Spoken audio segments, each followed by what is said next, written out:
Mas vamos lá. Madeira, madeira.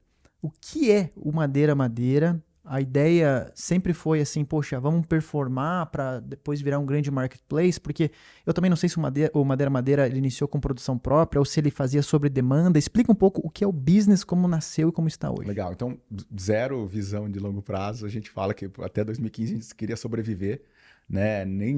A gente nem sabia exatamente o que era o termo marketplace na época.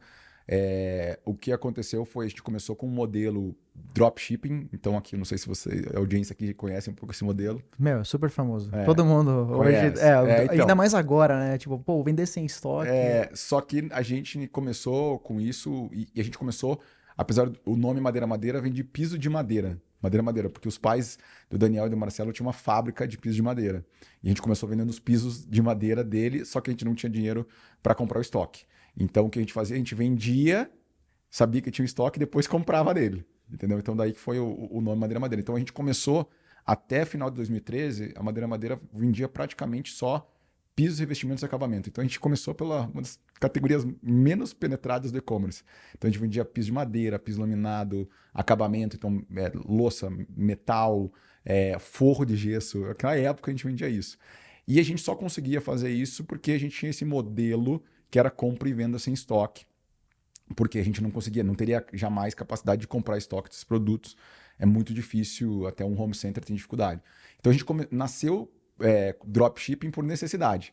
E conforme a gente foi evoluindo, em 2012, com a entrada dos fundos, a gente teve a oportunidade de trazer 2 investidores anjos que tinham esse modelo de negócio nos Estados Unidos, focado na categoria de home, que era a Bill.com, que depois foi comprada pela Ferguson, que foi um dos primeiros e-commerce dos Estados Unidos e que começou fazendo dropshipping nos Estados Unidos. E a outra, que inclusive é uma empresa, a maior empresa hoje de móveis e decor dos Estados Unidos, do online, que chama Wayfair. Os 2 fundadores e CEOs na época entraram como investidores anjos na Madeira Madeira em 2012. E aí a gente foi para os Estados Unidos e foi entender como operar de fato essa questão do dropshipping em escala, que era de fato tem uma parte muito de tecnologia. Então, Mas peraí, deixa eu. Eu tô muito curioso por uma coisa. Como é que vocês conseguiram tantas conexões já no começo, assim? cara, sabe, sorte. Caramba, que incrível. Foi sorte, porque na época o Daniel, na realidade, conheceu o pessoal da Mona X, e aí, que é um dos fundos de investimentos. O pessoal da Mona X, depois de quase 6 meses tentando convencer, o pessoal falou: tá bom, eu topo, mas tem que ter um outro fundo. Então imagina, porque primeiro que eles nem sabiam que existia Curitiba no mapa, né? E aí acabou que nessa de trazer mais um fundo entrou a Casec, os fundadores do Mercado Livre, do Hernan, né, e do Nico.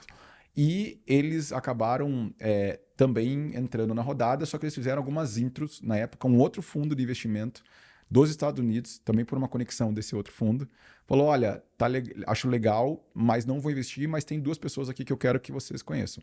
E aí fez a intro com esses 2 empreendedores, porque esse fundo americano conhecia. E aí, resumo, entrou um outro fundo americano, que é a Flybridge. Então, assim, de não conhecer nada para ter 3 fundos de investimento de venture capital, e até hoje os mais, né? Naquela época ninguém sabia, mas Mona X, Casec, e entrou a Flybridge de Boston. E junto os 2 investidores anjos que tinham o mesmo modelo de negócio nos Estados Unidos. Então, assim, eu vou falar assim, foi persistência com sorte, né? E o dinheiro estava acabando, tá? Se não tivesse uma rodada de capital em um mês, a empresa, um mês e meio, a empresa a gente não estaria É aqui hoje. sempre essa história, né?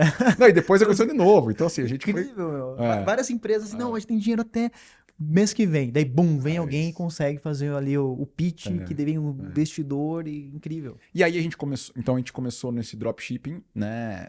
Demorou bastante pra gente colocar. Porque o dropshipping, a tese dele, né? O conceito dele, ele é muito simples. O desafio que de rodar nos Estados Unidos contra o Brasil, e aí é que a audiência conhece bem, chama-se tributário e logística. E aí a gente demorou muito, porque a gente vendeu para os investidores que a gente ia fazer isso em 6 meses. A gente demorou quase 2012, quase 3 anos para colocar de pé. Porque foi muito difícil a parte fiscal disso, muito difícil. E você fazia, a gente, né, desde sempre com investidor, então tinha que fazer tudo certinho. Então, assim, foi muito complexo. Mas a gente começou, então, esse modelo 100% dropshipping, focado em produtos, né, de material construção, acabamento. Em 2013, a gente via, começou a ficar um pouco difícil o crescimento, porque, de fato, penetração muito baixa. Saiu na época que, 2012, ainda estava o boom da construção no Brasil, e a gente conseguiu navegar bem. Mas aí, em 2013, a gente sentiu que o crescimento da empresa ia ser muito difícil nas categorias. E foi quando a gente trouxe móveis. Aí a gente trouxe móveis, a penetração do e-commerce já era muito mais alta na época, e a gente focou até 2015 100% em móveis, no modelo dropshipping, né? E aí teve acho que uma coisa super interessante, que é quando você faz essas conexões e entende, né? Você acha que você está fazendo a coisa certa. E em 2015 a gente foi para a China, pela uma viagem, até pela Mona X foi a primeira viagem que, hoje em dia todo mundo fala, vou para a China, conhecer o ecossistema. A gente foi para a China em 2015, e lá a gente entendeu que a China era muito mais parecida com o Brasil do que os Estados Unidos, que era o nosso benchmark. Porque na China você precisava construir todo o ecossistema para você continuar crescendo, que é algo que aqui no Brasil é muito, muito parecido. Nos Estados Unidos a infraestrutura está pronta, você consegue ser, né, você fazendo bem feito só uma coisinha, né, check, vai embora. E aí a gente falou, opa, peraí, a gente tem que ser um ecossistema. Então a gente falou, tá falando, é isso, a gente tem que ser um ecossistema de casa. Então lá em 2015 a gente falou, opa, agora a gente quer começar a ter uma visão de longo prazo, não mais só de ser um e-commerce que vendia produtos para casa no modelo dropshipping, mas sim uma plataforma. E aí, mais do que marketplace, como é que a gente, né, a gente olhou naquela época, como é que a gente constrói essa plataforma.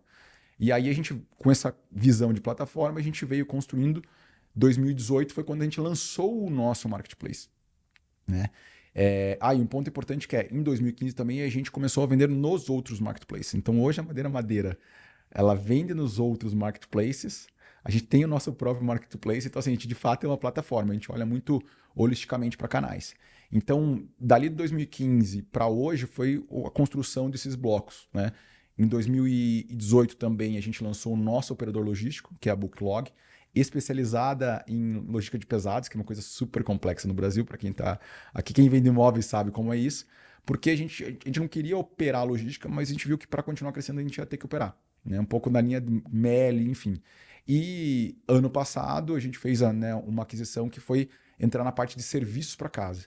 Então, lá em 2015, a gente, indo para a China, falou assim, o que a gente quer ser a plataforma, e 2015 para cá, 8 anos para ir botando os bloquinhos. Ainda faltam alguns bloquinhos nessa equação.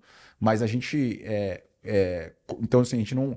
O marketplace é um pedaço nosso dentro da nossa plataforma. Muito bom.